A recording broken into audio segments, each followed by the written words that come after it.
नमः सिद्धेभ्यः मोक्षमार्गस्य नेतारं भेत्तारं कर्मभूव्रतां ज्ञातारं विश्वतत्त्वानां वन्दे तद्गुणलब्धये वन्दे तद्गुणलब्धये तत्त्वार्थसूत्रकर्तारं गृध्रपीशोपलक्षितं वन्दे गणीन्द्रसञ्जातं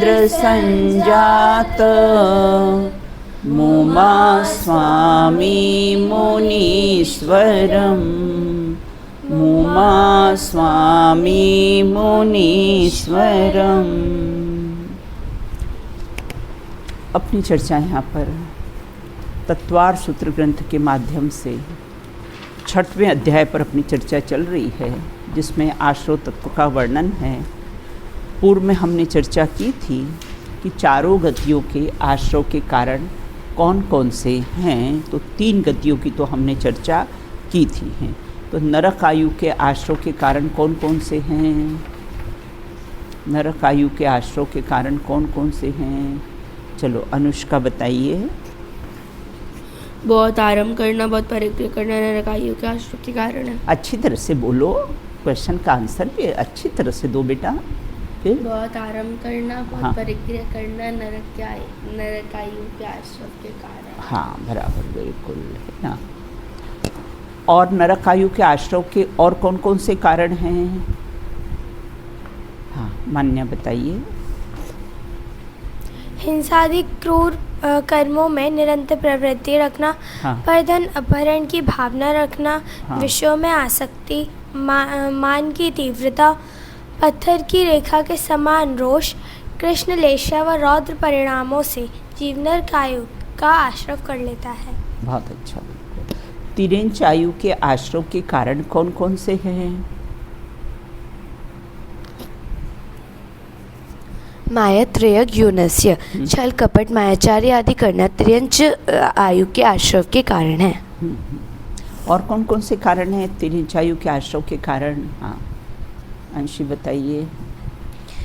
मिथ्या धर्म का उपदेश देना, सील रहित तपना होना, दूसरों के अवगुण देखने में प्रवृत्ति होना, मरण समय अशुभ लेश्या, अर्थ ध्यान से मरना, कुटिल कार्यों में रुचि रखना तिर्यंच आयु के आश्रव के कारण है। बहुत अच्छा। मनुष्य आयु के आश्रव के कारण कौन कौन से हैं? मनुष्य आयु के, हाँ बताइए। अल्पारम करना, अल्प परिग्रह करना मनुष्य आयु आश्रव के कारण है। आश्रव के कारण है, बिल्कुल। और कौन कौन से आश्रव के कारण हैं? और कौन कौन से आश्रव के कारण हैं? हाँ आयुषी बोलिए। मनुष्य आयु के आश्रव के और कौन कौन से कारण हैं? ब्रह्म परिणाम, विनय गुण, धर्म ध्यान में मरण, मन वचन काय में सरल प्रवृत्ति, दान देना का स्वभाव, यही मनुष्य आयु के आश्रव के कारण। आश्रव के कारण है।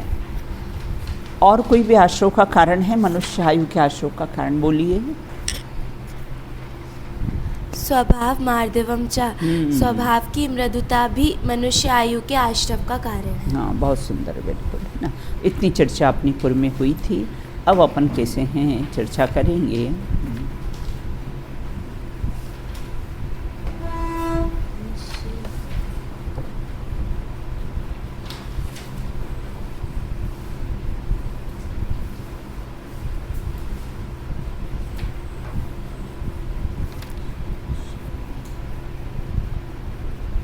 ये नरक आयु के आश्रव के कारण में, हाँ तो मुख्य कारण कौन सा है ना? जो परिग्रह है ना, बहुत परिग्रह है ना, तो उसमें परिग्रहों में है ना, तो सबसे पहला कारण कौन सा है? बिल्कुल 24 प्रकार के परिग्रह है ना, तो अंतरंग परिग्रह और बहिरंग परिग्रह। तो क्या बताया था? हाँ, मिथ्यात्व। मिथ्यात्व मतलब हम ये देह को अपना मानते हैं, है ना, ये परिग्रह है। और अंतरंग परिग्रह सबसे पहला कैसा है? मिथ्यात्व परिग्रह है, बिल्कुल, है ना। इतनी चर्चा अपनी हुई थी, अब आगे चर्चा करेंगे। आपके उसमें नेह में 2 बिंदु लगी हुई है क्या? हाँ, नहीं लगी हुई है। किस किस में लगी हुई है? कोई नए एडिशन में नी में 2 बिंदु लगी हुई है क्या? नहीं। देखो, नी मतलब नी में 2 बिंदु है ना। निशील व्रतत्वम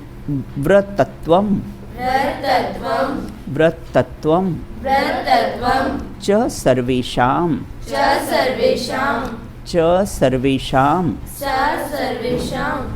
निशील व्रतम च सर्वेषां। हाँ, बोलिए एक बार। निशील व्रतम च सर्वेषां। यहाँ ये कहते हैं कि चलो पढ़ो, पढ़ो। निशील व्रतम च सर्वेषां। चलो आयुषी। निशील व्रतम च सर्वेषां। अच्छा है, बहुत अच्छा पढ़ने लग गई ना अब ये, है ना। अब यहाँ कहते निशील, है ना। नी मतलब रहित। बोले किससे? बोले किससे रहित है? बिल्कुल, है ना। अब कहते आयु कर्म के आश्रय के कौन कौन से कारण हैं, उसकी चर्चा इस सूत्र में बताई गई है कि जो कैसे हैं। नी मतलब अभाव अर्थात रहित, है ना। किससे? शील के से रहित हो, जो अपने शील का पालन नहीं करता हो। व्रतत्वम अर्थात कैसा है? वह व्रत से रहित होता है ना। व्रत से रहित होता है। और कैसा है? सभी प्रकार के आयु के आश्रय के कारण है। सभी प्रकार के आयु के कौन कौन से कारण हैं? तो बोले जो शील से रहित हो, व्रत से रहित होना। 2 बात बताई है।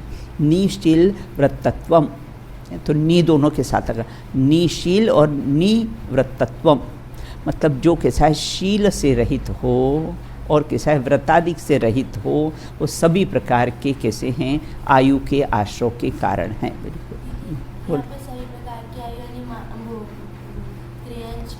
चारों प्रकार की आयु, सभी प्रकार की आयु में चारों प्रकार आयु के 4 भेद है ना बेटा। नरक आयु, तिर्यंच आयु, देव आयु, मनुष्य आयु, है ना। तो चारों सभी ले लिया ना, सभी मतलब चारों प्रकार की आयु। बिल्कुल, तो आयु के आश्रय के कैसे हैं? कारण हैं। निशील व्रतत्वम च सर्वेषां। सूत्र का अभिप्राय क्या है कि कैसा है? 7 प्रकार के बेटा शील होते हैं। शील कैसे होते हैं? 7 प्रकार के शील होते हैं। अब दिग्व्रत आदि 7 शील अपन चर्चा करेंगे नीचे उसकी। अहिंसा अधिक 5 व्रतों का अभाव समस्त आयु के आश्रय का कारण है। 7 प्रकार के शील और 5 प्रकार के व्रत अर्थात 12 प्रकार के जो व्रत हो जाते हैं वो उनसे कैसा है? जो उनसे रहित होता है वो सभी प्रकार की आयु बांधता है। नरक, तिर्यंच, देव, मनुष्य सभी प्रकार की कैसी आयु बांधता है। बिल्कुल, है ना। दिग्व्रतादि शब्द है ना, तो क्या आया इसका नाम? दिग्व्रतादि। दिग्व्रत, देशव्रत और अनर्थ दंडव्रत, है ना। दिगादि लिखा है ना, तो 3 बातें हैं। बिल्कुल ना, दिग्व्रत, देशव्रत और कैसा है? अनर्थ दंड व्रत है। बिल्कुल, है ना। अब यहाँ ये कहते हैं अहिंसादिक 5 व्रत, अहिंसाणुव्रत, सत्याणुव्रत, औचार्याणुव्रत, ब्रह्मचर्याणुव्रत और परिग्रह परिपाण व्रत, है ना। और कैसा है? वहाँ पर है ना 5, ये 5 तो अणुव्रत हो गए और 5 कैसे हैं? महाव्रत होते हैं। तो अहिंसा अधिक 5 व्रतों का अभाव समस्त आयु के जिन्होंने ये 5 व्रतों का पालन नहीं किया, हिंसा, झूठ, चोरी, कुशील, परिग्रह, है ना, ये 5 पाप हैं। इन 5 पापों का स्थूल रूप से तो कम से कम अपने जीवन में त्याग होना चाहिए। जब देशव्रती होते हैं ना तब तो कैसा है? सूक्ष्म रूप से भी कैसा है? त्याग हो। ये अपने महाव्रती होते हैं, महाव्रती का तो कैसा है? 5 पापों का सर्वथा अभाव होता है। और देशव्रती होता है जो पंचम गुण स्थानवर्ती होता है, उसका कैसा है, एक देश 5 पापों का अभाव होता है।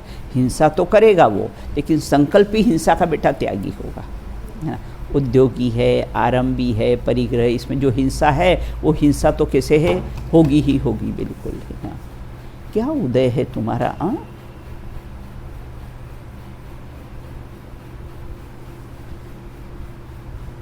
तो इस प्रकार से कैसा है, खड़े हो जाओ, खड़े हो जाओ।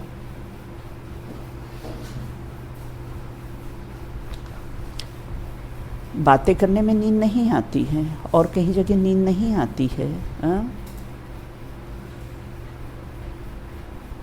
नींद नहीं आने का कारण अरुचि। रुचि पूर्वक यहाँ पर मेरी तरफ देख के ध्यान से सुनो, बुक में क्या लिखा है, क्या अर्थ है, तो कैसे नींद आएगी? बिल्कुल नींद आएगी ही नहीं। रोज रोज कहना अच्छी बात है क्या?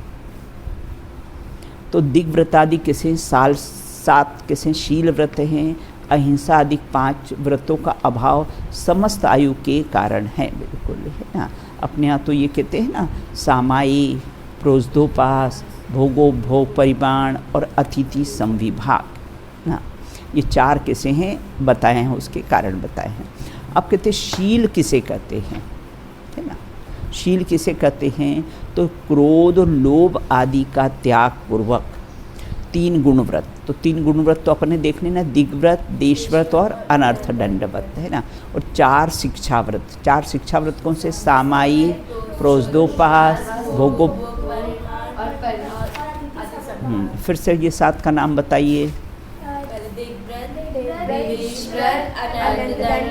हाँ हाँ हाँ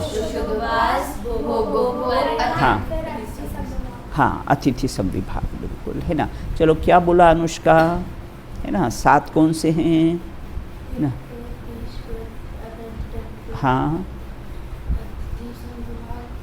हाँ, सामायिक, प्रोज्दोपास। अभी इन लोगों ने बोला तो भी ध्यान से नहीं सुना है। हाँ। तो क्रोध और लोभ आदि त्याग पूर्वक 3 गुण व्रत और 4 शिक्षा व्रत का पालन करना क्या कहता है? शील कहलाता है। 7 प्रकार के दिग्व्रत, देशव्रत और अनर्थ दंड व्रत, बिल्कुल। तो क्रोध और लोभ आदि का त्याग पूर्वक 3 गुण व्रत और 4 शिक्षा व्रत का पालन करना कैसा है? शील कहलाता है, बिल्कुल। तो कौन से हुए 7 प्रकार के? दिग्व्रत, देशव्रत, अनर्थ दंड व्रत, है ना। ये तो कैसे हुए? 3 गुण व्रत के और 4 शिक्षा व्रत के। सामायिक, अतिथि संविभाग। याद रखना, शाम की क्लास में मैं पूछूंगी आपसे, बिल्कुल, है ना। अब कहते हैं व्रत किसे कहते हैं ना।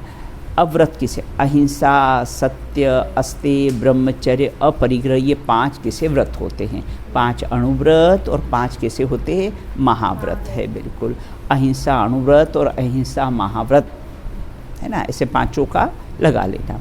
नीहशील व्रत किसे कहते हैं? शील और व्रत से जो रहित बना हो, मतलब ये जो 7 प्रकार के जो शील के भेद बताए हैं, उससे जो रहित बना हो उसको बोलते हैं निशील, है ना। जो 7 प्रकार के बताए ना, अभी अपन ने देखे हैं, तो उससे जो रहित हो उसको क्या कहते हैं? निशील कहते हैं। सूत्र में च शब्द का अर्थ क्या है? सूत्र में च शब्द का अर्थ अल्प आरंभ, अल्प परिग्रह का भाव तथा व्रत और शील रहित होना ना। व्रत से भी रहित होना, 2 बातें आई है, व्रत से भी रहित होना और शील से भी रहित होना, बिल्कुल। ये सभी गति के कैसे हैं? आश्रव के कारण हैं। देखो अब दिग्व्रत किसे कहते हैं बेटा, है ना। दिग्व्रत किसे कहते हैं? जीवंत पर्यंत क्षेत्र की मर्यादा लेना। जैसे बहुत से लोग ऐसे मर्यादा ले लेते हैं कि हम जीवंत पर्यंत अपने एक स्थान को छोड़कर के शायद अन्य स्थान पर नहीं जाएंगे, या अपने क्षेत्र के हम इतने स्थानों पर जाएंगे, इससे आगे नहीं। जैसे चतुर्मास में मुनिराज नियम ले लेते ना, जिस नगर में रहते हैं अब उस नगर को छोड़कर नहीं जाएंगे, तो दिग्व्रत मतलब है ना। हाँ, अब देशव्रत, है ना। घड़ी, घंटा, दिवस, महीने, काल, ग्राम, मकान की मर्यादा की सीमा में रहना, बिल्कुल, है ना। कि बस अभी हम, जैसे मेरा नियम ले लेती हूँ, अष्टमी चतुर्दशी को ट्रस्ट के बाहर नहीं जाऊँगी। तो ये अपने कैसी है सीमा मर्यादा मान ली है कि अष्टमी चतुर्दशी को कैसे ट्रस्ट के बाहर नहीं जाएंगे, बिल्कुल। तो एक दिन की हमने कैसी है सीमा ले ली है। ऐसे घड़ी, घंटा, दो, बोलो बेटा। ये ऐसे मतलब ऐसे नियम लेने से क्या लाभ है? ऐसे मतलब मर्यादा ले लेना कि इसके आगे नहीं जाना। अब क्या है, हमने नियम ले लिया ना, अब बाहर जाएंगे, गाड़ी से जाएंगे। गाड़ी तो बेटा एरिया समिति से नहीं चलती है। सूक्ष्म जीव का कितना घात होगा रोड पर, कितना घात होगा बेटा, है ना। तो इसलिए कैसा है, ये हिंसा से बचने के लिए बेटा ऐसे नियम लिए जाते हैं, है ना। कि हम अब अपने को कोई विकल्प में एक ही स्थान पर बैठ के अपनी शांति से अपनी आत्मा आराधना करना है। हमने नियम ले लिया ना, तो फिर नहीं तो फिर ठीक है, नहीं नियम लिया तो फिर अपना कैसा है जाने का विकल्प रहता है बेटा, है ना। और अपन नियम ले लिया कि हम जाएंगे ही नहीं कहीं बाहर, बिल्कुल, है ना। तो फिर कैसा है उतनी हम कैसे हिंसा से बच जाएंगे, बिल्कुल। तो इस प्रकार से यहाँ कहते घड़ी का लोग बाग नियम ले लेते। लोग बाग जैसे भोजन करते ना बेटा, बाद में भोजन किया फिर 2 घंटे तक अब हम कुछ नहीं खाएंगे, और खाना तो है ही नहीं। ऐसे छोटे छोटे नियम भी घड़ी के, घंटा का, दिवस का, मान्य, ये सब कैसे हैं छोटे छोटे नियम भी ले लेते हैं। अब आप लोग जैसे नियम लिया, रात्रि में अब सोने जाते हो ना, 4 प्रकार के आहार का त्याग।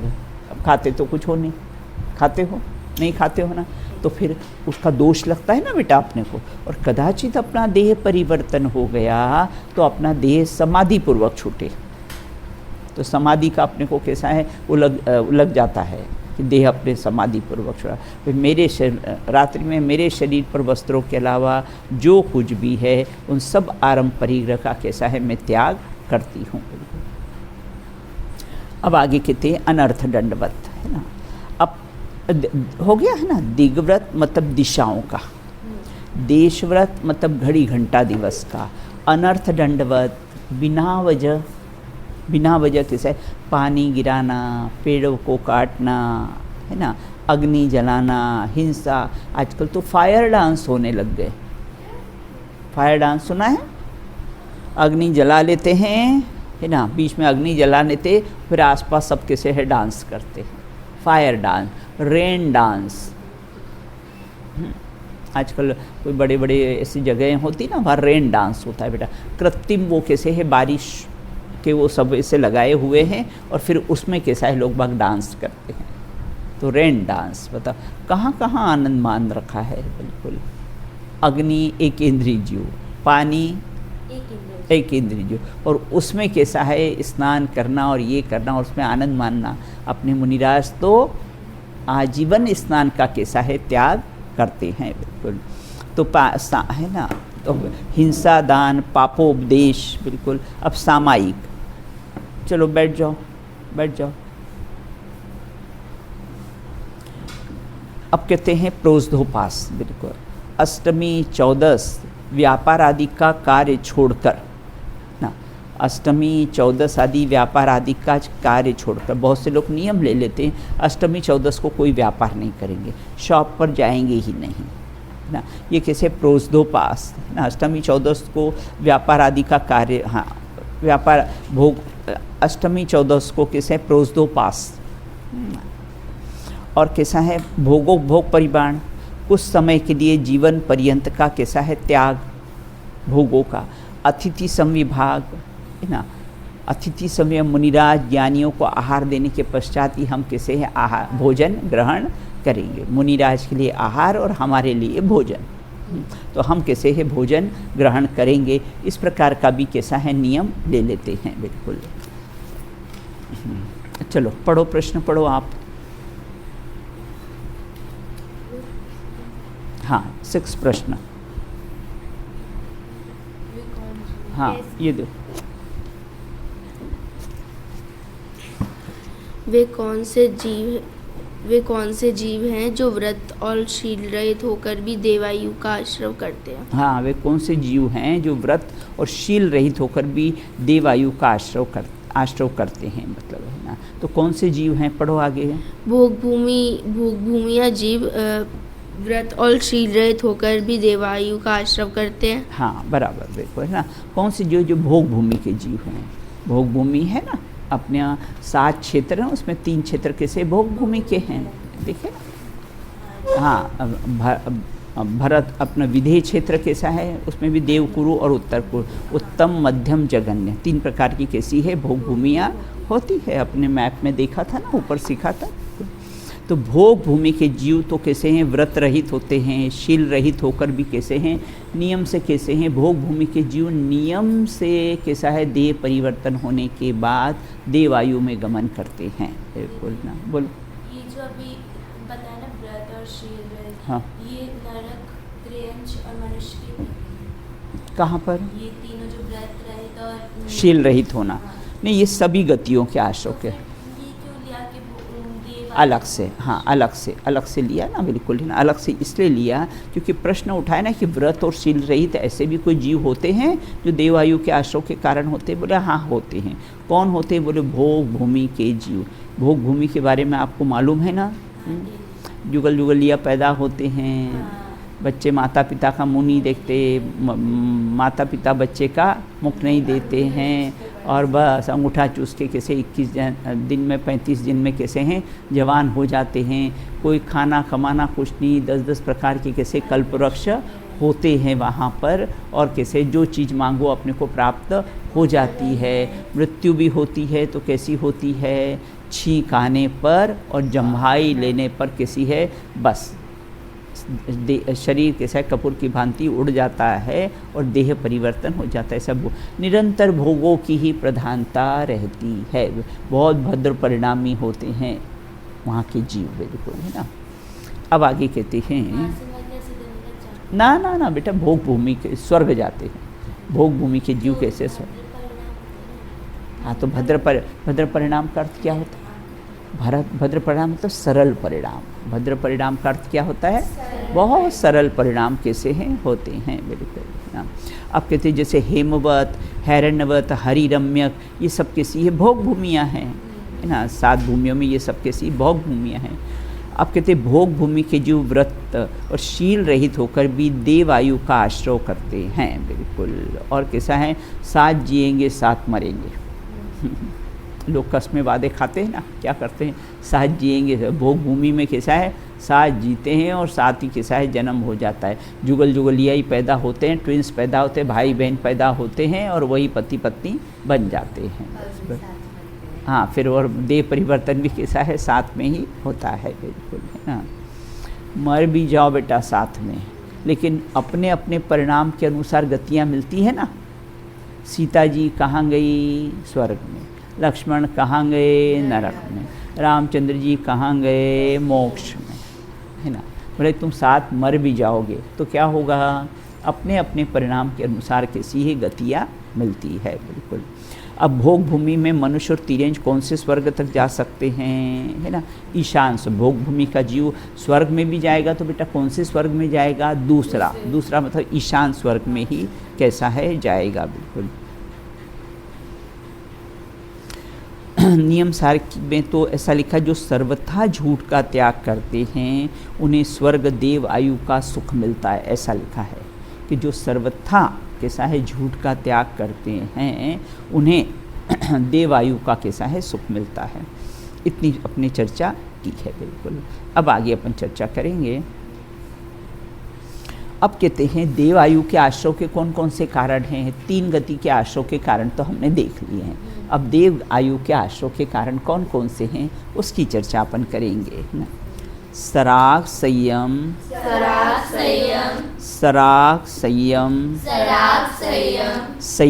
संयमा इकट्ठा पढ़ना। संयमा काम निर्जरा, संयमा काम निर्जरा, बाल तपांसी देवस्य,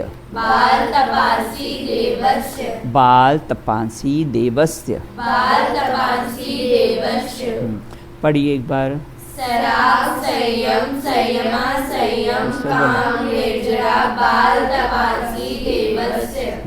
चलो उसके अंदर पढ़ो, एक बार फिर से पढ़ो।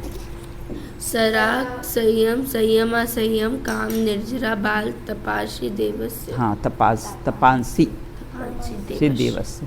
चलो पढ़ो बेटा।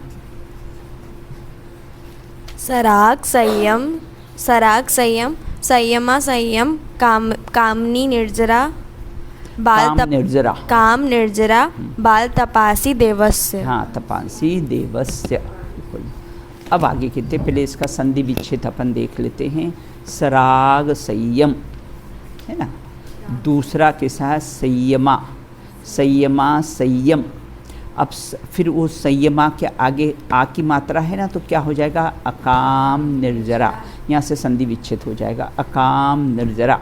और फिर किसे, बाल तपांसी, मतलब बाल तप कहे जाते हैं।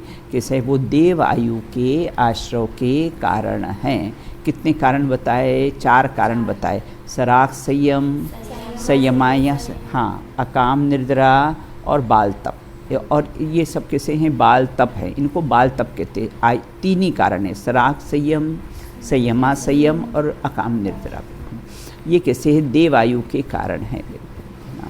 देखो 13वें गुणस्थान में भी यथाख्यात चारित्र होता है ना। यथाख्यात चारित्र कौन से गुणस्थान में होता है, 13वें गुणस्थान में। वो राग रहित संयम है। 13वें गुणस्थान का संयम है ना, वो राग कैसा है, रहित संयम है। और 6वें गुणस्थान में मुनिराज का जो संयम होता है वो राग सहित होता है। कैसे, शिक्षा देना, दीक्षा देना, संघ को चलाना, उपदेश देना, है ना, आहार विहार निहार, ये सब चर्या, ये सब कैसे राग सहित होती है। बिल्कुल। तो उसको संयम के साथ कैसे होते हैं, राग सहित क्रिया होती है। अब देवायु के आश्रव के कारण, बिल्कुल देखो 5म गुणस्थान में अणुव्रत का राग का उपदेश देना, श्रावक श्राविका एलक क्षुल्लक है ना, तो उपदेश देना, मंदिर बनवाना ना, ये सब भाव आते हैं श्रावक को। तो श्रावक मुनिराज को कैसे है, आहार देना, ये सब भाव आते हैं। ये जो राग होता है श्रावक को, ये सब किस में आता है, सराग संयम। 5म गुणस्थान वर्ती को कैसा है, सराग संयम। बिल्कुल। अब सराग संयम किसे कहते हैं, जो राग सहित संयम हो उसे क्या कहते हैं, सराग स मतलब सहित, जो राग सहित हो उसे क्या कहते हैं, सराग संयम कहते हैं। 5वां और 6वां गुणस्थान, देवसास गुरु की भक्ति, पूजा, आहार, उपदेश लिखना है ना, मुनिराज लिखते हैं ना, ग्रंथ लिख के जाते हैं, शिक्षा देते हैं, दीक्षा देते हैं, ये सब जो होते हैं ना उसको बोलते हैं सराग संयम। राग सहित कैसा है, संयम। मुनिराज का संयम तो है बेटा, 3 कषाय चौकड़ी के अभाव पूर्वक जो स्वरूप की स्थिरता है वो कैसे संयम है। लेकिन उसके साथ फिर राग क्यों का, सराग संयम, हाँ राग सहित। तो मुनिराजों के लिए राग सहित कैसा हुआ, जो 6वें गुणस्थान में, 5वां और 6वां गुणस्थान हो ना, तो देवसास गुरु की भक्ति का, पूजा का, मुनिराज को भी भक्ति पूजा का भाव आता है, लेकिन अष्टद्रव्य से पूजन वो नहीं करते हैं। तो देवसास गुरु की भक्ति, पूजा आदि, आहार, उपदेश लिखना, वो दीक्षा कैसा है, प्रायश्चित है। अब कहते संयमा संयम किसे कहते हैं, है ना। अब यहाँ कहते त्रस हिंसा का त्याग रूप संयम। त्रस किसको कहते हैं बेटा, अनुष्का, त्रस किसको कहते हैं, 2 इंद्रिय से 5 इंद्रिय के जीवों को कैसा है, त्रस कहते हैं। तो स्थावर हिंसा का त्याग न होने पर असंयम को संयमा संयम कहते हैं। अब सराग का लक्षण क्या है ना, सराग का लक्षण क्या है, जो संसार के कारणों का कैसा है, त्याग के प्रति कैसा है, उत्सुक रहता है ना, संसार के कारणों के त्याग के प्रति उत्सुक रहता है, परंतु जिसके मन में राग के संस्कार नष्ट नहीं हुए हो। आपके उसमें नष्ट लिखा है, राग के संस्कार क्या लिखा है, नहीं हुए हैं बस। हाँ, राग के संस्कार नहीं हो, वह कैसा है, सराग है ना, मतलब राग के संस्कार नष्ट नहीं हुए, उसका नाम कैसा है, सराग है। उसको सराग संयम कहते हैं। अब संयम किसे कहते हैं, बोले 2 प्रकार के, प्राणी संयम और इंद्रिय संयम ना। प्राणी संयम मतलब सटकाए के जीवों की रक्षा करना, वो प्राणी संयम है। और इंद्रिय संयम 5 इंद्रियों को अपने वश में करना, उसका नाम ही कैसा है, इंद्रिय संयम है। अब कहते हैं प्राणी और इंद्रियों में अशुभ प्रवृत्ति का त्याग को कैसा है, असंयम कहते हैं। अब अकाम निर्जरा किसे कहते हैं, जो बिना इच्छा से जो निर्जरा होती है वह अकाम निर्जरा है। पूर्व में भी हम कई बार चर्चा कर चुके हैं अकाम निर्जरा की चर्चा। अकाम मतलब बिना काम की निर्जरा। कौन सा उदाहरण देती हूँ मैं उसके लिए, हाँ बराबर है ना, जबलपुर के भेड़ा घाट का कैसा है उदाहरण है वो, बिल्कुल है ना। और कैसा है, अब यहाँ ये कहते हैं बाल तप ना, बाल तप है ना, जीव अजीव के स्वरूप को जिन्होंने नहीं जाना, इसे तत्व ज्ञान से शून्य जीवों को कैसा है बाल तप कहते हैं, है ना। सम्यक दर्शन नहीं हुआ उसके पहले, है ना, स्वरूप ने सात तत्व का स्वरूप नहीं जाना, सम्यक दर्शन नहीं हुआ उसके पहले जो व्रत करते हैं ना, जैसे उपवास करते, एकासन करते, बहुत से लोग सब करते हैं ना, बिल्कुल, तो उसको क्या कहते हैं, वो सब बाल तप। तो मतलब दीदी जो दूसरे समाज में लोग तप करते हैं उसे भी बाल तप, वो तो तप है ही नहीं बेटा, वो तो कुतप है। पर ऐसे बहुत से लोग होते हैं जो पूरी श्रद्धा से करते हैं, भले उन्हें सच्चा नहीं पता, हाँ, जिसका पता है उसका ही वो पूरी श्रद्धा से करते हैं। जैसे कि अब मतलब अन्य समाज में भी ऐसे लोग होते हैं जो मतलब उन्हें नहीं पता सच्चा धर्म क्या है, सच्चा क्या है, लेकिन उन्हें जो बताया गया है वो उस पर तो पूर्ण श्रद्धा रखते हैं। हाँ, कि हाँ ये सच है। लेकिन जाने बिना श्रद्धा तो गधे के सिंह के समान होती है। तो दीदी नहीं, सच्चा तप कैसा है, कोई भी चीज़ को जाने बिना श्रद्धा न, हमने जाना नहीं, आत्मा को जाना नहीं है ना, उसकी श्रद्धा। भाई हमने गधे को जाना नहीं और हमने गधे का श्रद्धान कर लिया कि गधा ऐसा हो, तो जाने बिना श्रद्धान करना गधे के सिंह के समान है बेटा। आप भारत में भी तो यही कह रहे हैं कि क्या? सात तत्वों के बारे में बिना जाने, हाँ शून्य है ना, वो जानता नहीं है। और उसके बाद भी कैसा है, ये तो जैनियों की बात है, अन्य मत की तो बेटा यहाँ बात है ही नहीं, बिल्कुल। वो तो तपस्या सब कुतप में जाता है उनका, शरीर को कष्ट देने को बेटा वो तप मानते हैं। अन्य मत में शरीर को कष्ट देने को वो तप मानते हैं। बताओ, अब तुम लोग मुसलमान लोग, इनका कौन सा त्यौहार आता ना, या हुसैन, सांकलों से अपने पीठ में ऐसा मारते हैं, जोर जोर से, खून कर देते हैं पीठ में, बिल्कुल। और या हुसैन करते हैं, बिल्कुल, है ना। तो अब इसको क्या कहेंगे बेटा, मोक्ष सिर्फ जैनों का ही होता है, और अन्य गति में मोक्ष का प्रावधान है ही नहीं बेटा। वो स्वर्ग को मोक्ष मानते हैं, वो लोग क्या मानते हैं, स्वर्ग को मोक्ष मानते हैं। और अपना यहाँ तो कैसा है, स्वर्ग तो 4 गतियों में आता है ना। तो मोक्ष एकमात्र जैन सिद्धांत से ही होता है, अन्य से नहीं होता है, बिल्कुल, है ना। तो इस प्रकार से जीव अजीव का है ना, अब कहते हैं ना, जीव अपने आता है ना, मुनिव्रत धार अनंत वैर ग्रेवक उपजायो पय निज ज्ञान न पायो, बिल्कुल, है ना। मुनिव्रत भी धार लिया, अनंत बार ग्रेवक तक पहुंच भी गया, या आत्मा का श्रद्धा नहीं हुआ तो कैसा, फिर संसार में परिभ्रमण करता है, बिल्कुल। बाल और तप में का क्या अर्थ है, बाल का अर्थ यहाँ पर मिथ्यात्व, बालक मतलब बालक नहीं, बाल का अर्थ क्या लेना, मिथ्यात्व है, मिथ्यात्व। और तप मतलब जो कैसा है, पतन से बचावे, तपस्या इत्यादि करते हैं जो उसका नाम कैसा है, तप यहाँ पर कहा है, बिल्कुल। और वास्तव में तो तप कैसे है, स्वरूप विश्रांत निस्तरण प्रतपनाश तप। तप को कर्म से संवर निर्जरा का कारण होता है, तप तो कैसा होता है, संवर और निर्जरा का कारण होता है। फिर आप उसको बाल तप में, बाल तप और संसार का कारण क्यों कहते हो, है ना, कितना अच्छा प्रश्न है। तो हाँ, तप तो कैसा है, संवर निर्जरा का कारण होता है, शुद्धि की वृद्धि उससे कर्मों की निर्जरा होती। फिर आप उसको कैसे हैं, बाल तप क्यों कहते हो, सम्यक दृष्टि का तप कर्म के संवर निर्जरा का कारण है ना। और मिथ्या दृष्टि का सब क्या आएगा, सब बाल तप है, बाल व्रत वृषभादि जप जिनवर कहे, बिल्कुल ना। इस प्रकार से चर्चा हुई है, शेष चर्चा अपन कैसी है बाद में करेंगे। देखो इसमें 9 ग्रेवेक तक कहाँ कौन कौन से जीव जाते, 9 ग्रेवेक तक कौन कौन से जीव जाते, 16 स्वर्ग के ऊपर 9 ग्रेवेक, 9 अनुदिश और 5 अनुत्तर है। तो 9 ग्रेविक तक कैसे कौन जीव जाते हैं जो 28 मूल गुणों का पालन करते, मतलब मुनिराज है ना, पालन करते, उग्र तपस्वी होते हैं, शुक्ल लेस्या के परिणाम जिनके होते हैं, मर कर नियम से मनुष्य, और वहाँ बहुभाग सम्यक दृष्टियों का और एक भाग कैसा है मिथ्या दृष्टियों का कैसा है होता है। अनंत बार द्रव्यलिंगी हुआ, कोई 32 बार द्रव्यलिंगी होने के बाद कैसा है नियम से मोक्ष जाते ही हैं।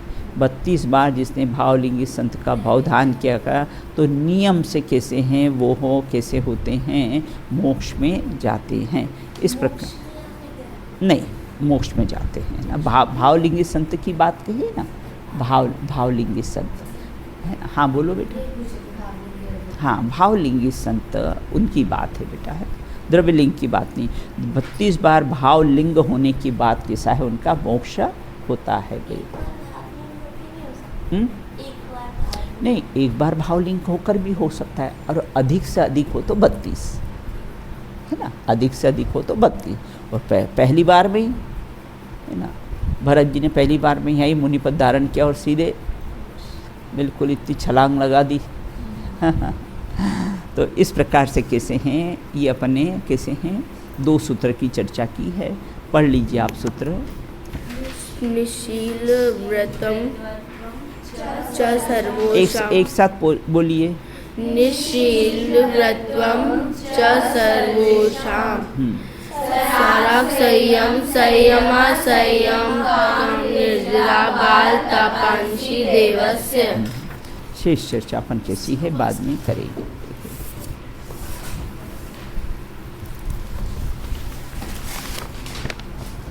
बोलो बेटा। अहमे को खलु सुतो दंसणाण मयो सदा रूबी नबियति मज किंची वियरम परमाणु में तंपी। मैं एक शुद्ध सदा रूपी ज्ञान द्रगे हूँ यथार्थ से कुछ अन्य वो मेरा तनिक परमाणु मात्र नहीं। अरे परमाणु मात्र नहीं। अरे बोलिए अनंत अनंत सिद्ध परमेश्वरी भगवंतों की। नित्य बोधनी द्वादशांग में जिनवाणी माता की। अस्थि की मस्ती में मस्त रहने वाले समस्त वीतरागी संतों की जय हो। आचार्य गिरधपिच उमा स्वामी द्वारा प्रणीत तत्वार सूची महान ग्रंथ की जय हो। अंतिम शासन नायक महावीर भगवान की जय हो। अहिंसा परमो जैन धर्म की जय हो। एक साथ बोलिए जय जिनेन्द्र जय जिनेन्द्र।